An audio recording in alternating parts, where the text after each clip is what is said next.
Մեթյու Հենրի, ամենօրյա ընթերցանություն, օր փետրվարի 14։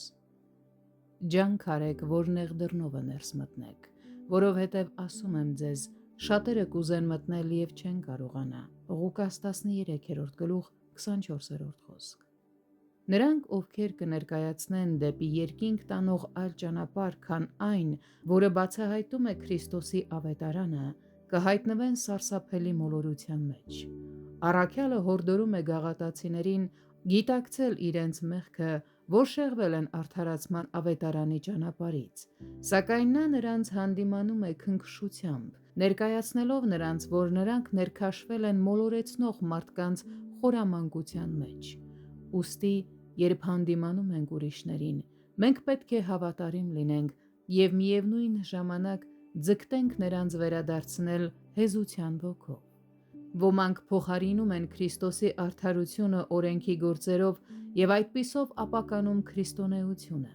Առաքյալը հանդիսավոր կերպով անիծյալ է հայտարարում նրանց, ովքեր կփորձեն նման կեղծ հիմք դնել։ Բոլոր մյուս ավետարանները, բացի Քրիստոսի շնորհի ավետարանից, անկախ նրանից, թե դրանք ավելի շատ են գովաբանում եսասեր հպարտությունը, թե ավելի շատ են բավարարում աշխարհիկ ցանկությունները, սատանայի հորինվածքներն են։ Մենք պետք է նաև զգուշանանք, որ բարի գործերով արդարացումից կախված ցանկացած կախվածություն, լինի դա իրական, թե երևակայական, հավասարապես մահացու են նրանց համար, ովքեր համառորեն մնում են դրանց մեջ։